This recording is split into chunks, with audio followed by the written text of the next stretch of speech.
សួស្តីបងប្អូនអបអរសាទរបងប្អូនចូលរួមជាមួយនឹងថ្នាក់រៀនភាសាខ្មែរវគ្គទី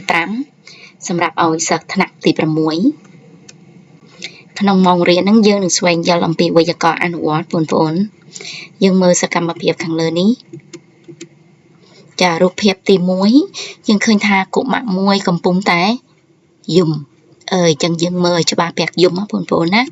ទី2គឺផ្ទុយជាមួយនឹងយំគឺសើចចា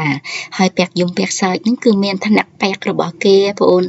គឺមានប្រភេទពាក់ក៏មានឈ្មោះប្រភេទពាក់មួយផ្សេងអញ្ចឹងយើងហៅថាកិរិយាសព្ទ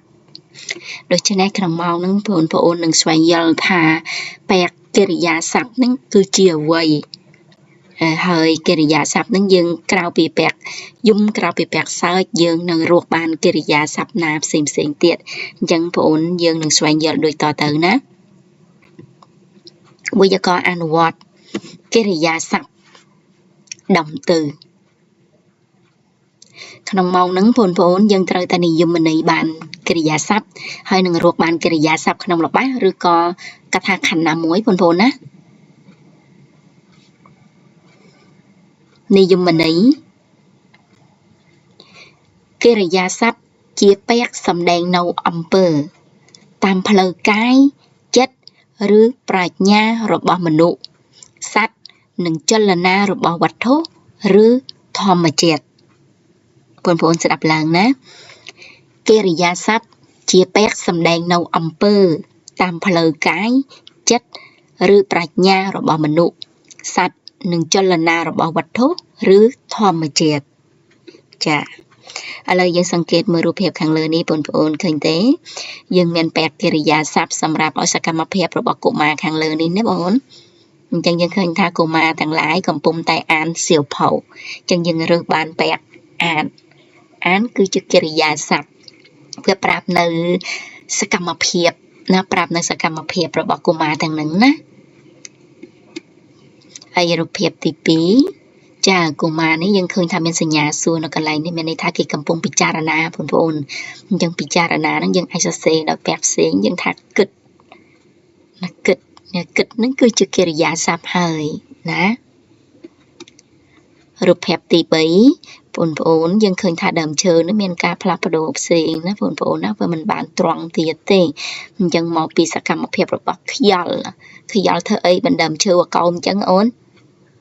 ត្រឹមត្រូវហើយគឺវាបក់ណាបក់អញ្ចឹងបក់នឹងគឺជាកិរិយាសព្ទបានដែរហើយបងប្អូនឥឡូវយើងសង្កេតមកខាងលើនេះអ្នកគ្រូមានកថាខណ្ឌមួយដោយខ្លី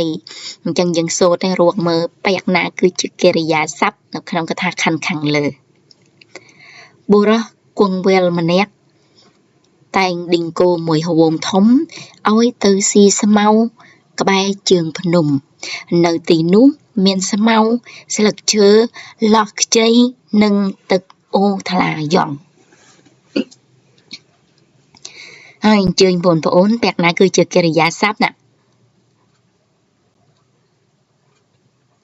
បុរសគង្វាលម្នាក់តែងដេញគោអញ្ចឹងយើងរកឃើញពាក្យអីពាក្យដេញណា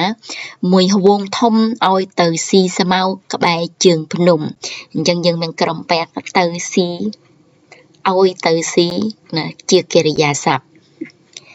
នៅទីនោះមានស្មៅស្លឹកឈើលោះខ្ចីចឹងយើងមានពាក្យអីពាក្យលោះហ่าបងប្អូនណាពាក្យលោះនេះគឺជាកិរិយាសព្ទដែរណាបាទនៅចឹងក្នុងកថាខណ្ឌនឹងយើងរកបានសកម្មភាពមួយចំនួនដែលហៅថាកិរិយាសព្ទ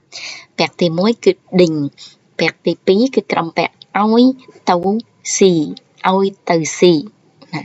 ពាក្យទី3គឺលោះបាននៅហើយចឹងបងប្អូនចឹងកន្លែង